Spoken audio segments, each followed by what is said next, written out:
Nationalism ہمارے ہاں چلی تو اسلام کے نام پر پاکستان کا مطلب کیا؟ لا الہ الا اللہ.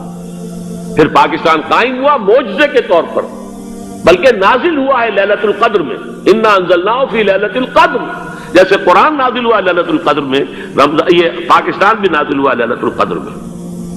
اس کا برقرار رہنا ابھی تک معجزہ ہے. ہندو یہ سمجھتا تھا، کانگریس سمجھتی تھی کہ جھٹپٹ ختم ہو جائے گا.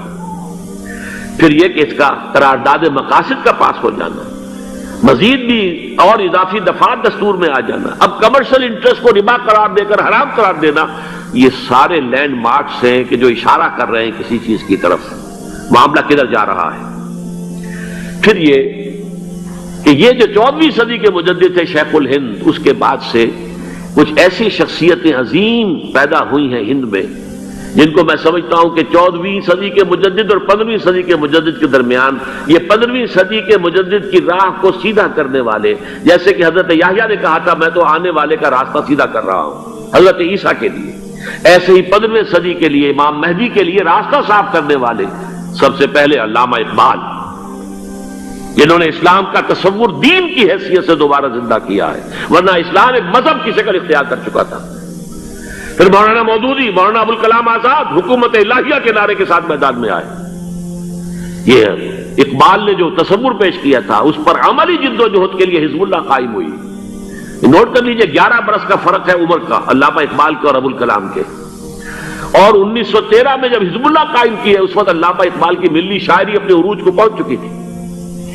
پھر یہ کہ علامہ اقبال کے بعد تعبیل جو ہے اس کام کی وہ ابوالکلام نے کی، لیکن روایتی علماء کی شدید مخالفت کی وجہ سے وہ بددل ہو کر چھوڑ گئے، کانگریس میں شامل ہو گئے، بساط جو ہے حزب اللہ کی انہوں نے لپیٹ دی. پھر مولانا مودودی آئے، انہوں نے وہ ڈور جو ہے اس کا سرا تھاما، جماعت اسلامی قائم کی حکومت الہیہ ہی کے قیام کے لیے. اگرچہ میرے نزدیک یہ کہ وہ انتخابی اور ایک قومی سیاست کی ایک جماعت بن کر پاکستان میں جو ہے دلدل میں پھنس گئی ہے، اب ہم اس کی کوشش کر رہے ہیں تنظیم اسلامی اور یہ تحریک خلافت جس کے تحت یہ جلسہ ہو رہا ہے. یہ ساری چیزیں وہ ہیں کہ آپ کو سوائے پاکستان کے اور کہیں نہیں ملیں گی پوری دنیا میں. معلوم ہوتا ہے کہ پاکستان کو بہت بڑا رول پلے کرنا ہے اس میں. اور اس کے ساتھ اب جمع کر لیجئے افغانستان کی عمارت افغانستان، اسلامی عمارت افغانستان قائم ہو چکی ہے. یہ پچھلے 20 سالوں میں جو کچھ وہاں ہوتا رہا ہے اس سے پہلے تصور نہیں ہو سکتا تھا. کابل جو ہے وہ تو جیسے پیرس کا تمدن تھا ویسے کابل کا تھا، وہی لباس، وہی سکرٹس. یہاں جب آئے تھے شاہ ظاہر شاہ سرکاری دورے پر تو ان کی جو ملکہ صاحبہ تھی ان کے ساتھ وہ سکرٹ میں ملبوس تھی. کابل جو ہے وہ بالکل ایک پیرس کی طرح کا شہر تھا. آج کابل جو ہے جا کر دیکھیے، علامہ اقبال کے فرزند بھی دیکھ کر آئے ہیں، تو اگرچہ وہ خود میں سمجھتا ہوں کہ خاصے انہیں آپ لبرل کہیں، آزاد خیال کہیں، لیکن اس درجے متاثر ہو کر آئے تھے کہ انہوں نے یہ کہا افغانستان میں جو میں نے حالات دیکھے ہیں کہ اگر 2-4 اور مسلمان ملکوں کے اندر یہ نظام قائم ہو جائے تو پوری دنیا مسلمان ہو جائے گی. یہ سب کچھ کیسے ہو رہا ہے؟ یہ آنے والے دور کی جھلکیاں ہیں. Coming events are casting their shadows before. یہ سب بتا رہے ہیں کہ پاکستان افغانستان کو مل کر اس میں کوئی عظیم رول پلے کرنا ہے. اور اس کے ضمن میں اب میں علامہ اقبال کے بارے میں آخری بات کہہ رہا ہوں. علامہ اقبال کے بارے میں عام یہ خیال ہے، انہوں نے اپنے خطبات میں مہدی کا اور نزول مسیح کا، حالانکہ میں کل پڑھ رہا تھا مولانا سید احمد اکبر آبادی رحمۃ اللہ علیہ کا ایک مقالہ ان کا کہ علامہ اقبال نے ابن خلدون کے بارے میں یہ کہا ہے کہ مہدی کا اور نزول عیسیٰ کا دونوں کا انہوں نے انکار کیا ہے. حالانکہ ابن خلدون نے نزول عیسیٰ کا انکار نہیں کیا، صرف مہدی کا انکار کیا ہے. بہرحال علامہ اقبال نے خطبات میں انکار کیا ہے. لیکن یہ کہ اپنی شاعری کے اندر میں چیلنج کرتا ہوں کسی بڑے سے بڑے اقبال شناس کو، ان کا یہ شعر ذرا سنیے. خضر وقت از خلوت دشت حجاز آید بروں، کارواں زی وادی دور و دراز آید بروں. خضر وقت، امام وقت، رہنمائے وقت، قائد وقت، خلوت دشت حجاز، حجاز کی صحرا کی کسی خلوت گزینی سے نکل کر باہر آئیں گے.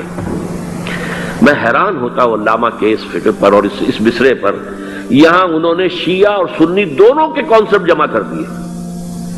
شیعہ کا کانسیپٹ یہ چھپے ہوئے کسی غار میں وہاں سے برآمد ہوں گے، اور ہمارا کانسیپٹ میں ام سلمہ رضی اللہ تعالیٰ عنہ کی حدیث سنا چکا، چھپے ہوئے ہوں گے وہ وہاں پر، مدینے سے نکل کر آ کر مکے میں چھپ جائیں گے۔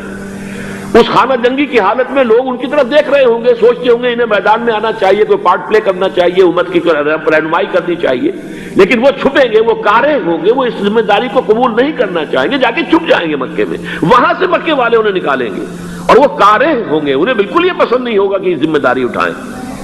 تو خضر وقت از خلوت دشت حجاز آیت بروں، کارواں زی وادی دور و دراز آیت بروں، کارواں جو چلے گا ان کی مدد کے لیے اس وادی دور و دراز، اس زی عظیم وادی دور و دراز، یہ وادی سندھ ہے۔ وادی سندھ جو ہے ہم سمجھتے ہیں کہ صرف یہ پاکستان اور پنجاب جو ہے یہ اس میں شامل ہے، سندھ اور پنجاب نہیں، افغانستان کا پورا مشرقی علاقہ اس میں شامل ہے۔ جیسے دریائے جیلم سندھ میں جا رہا ہے، جیسے دریائے گلگت سندھ میں آ کر ملتا ہے، جیسے دریائے چناب اور راوی اور جیلم اور یہ سب جا رہے ہیں اور آ رہے ہیں، اسی طرح دریائے کابل کہاں سے آ رہا ہے، دریائے گومل کہاں سے آ رہا ہے، ٹوچی کہاں سے آ رہا ہے، یہ سارا جو ہے ڈرین جو ہو رہا ہے، ایسٹرن جو ہے پارٹ آف افغانستان، یہ سب وادی ہے۔ اس وادی کے یہ دو حصے ہیں، ایک حصہ جو ہے یہ ادھر پاکستان میں ہے اور اسی وادی کا دوسرا حصہ جو ہے وہ افغانستان میں ہے۔ کارواں زی وادی دور و دراز آیت بروں، کارواں چلے گا یہاں سے، یخرج ناس من المشرق یؤتون للمہدی یعنی سلطان ہی، مشرق سے فوجیں چلیں گی کہ جو مہدی کی حکومت قائم کریں گی، اور یخرج من خراسان رایات و سود، اور خراسان سے سیاہ پرچم چلیں گے کہ جن کا رخ کوئی موڑ نہیں سکے گا، حتیٰ تنصب بیلیا، یہاں تک کہ وہ جا کر یروشلم کے اندر نصب ہو جائیں گے۔ حضرات، میں ایک میری گفتگو کا حصہ باقی تھا لیکن میں اسے چھوڑ رہا ہوں، اس لیے کہ گلوبلائزیشن جو اس کی ہوگی، جو خلافت علی منہاج النبوہ کی تجرید کامل حضرت مہدی کے ہاتھوں عرب میں ہوگی، اس سے پہلے اس کے لیے محنت، کوشش، جد و جہد پاکستان اور افغانستان میں ہو چکی ہوگی جو اسے سپورٹ کرے گی اور وہاں جا کر حکومت قائم کرے گی۔ اس کے بعد گلوبلائزیشن کا جو مرحلہ اس کا ہے وہ حضرت مہدی کے ہاتھوں نہیں ہے، وہ حضرت عیسیٰ ابن مریم ان کے نزول کے بعد ہے، جن کے نزول کے بعد دجال کا خاتمہ ہوگا اور یہودیوں کا استحصال ہوگا، مسلمانوں پر بھی بڑی تکالیف عربوں پر آئیں گی، شدائد آئیں گے، لیکن یہ وہ میں حصہ جو اپنی گفتگو کا آج چھوڑ رہا ہوں اس لیے کہ میں دیکھ رہا ہوں کہ بعض حضرات کا صبر کا پیمانہ اب لبریز ہو رہا ہے، تو میں اس حصے کو پھر ملتوی رکھتا ہوں کسی دوسری محفل اور کسی دوسری مجلس اور نشست پر۔ آخری بات یہ کہہ رہا ہوں، ہم پاکستانیوں کے کرنے کا اصل کام کیا ہے؟ یہ بغدے میں آ پڑی ہے سخن گسترانہ بات۔ پہلی بات یہ کہ ہماری جد و جہد مرکوز ہو جانی چاہیے کہ یہاں خلافت علی منہاج النبوہ کا نظام قائم کرنے کی جد و جہد کریں۔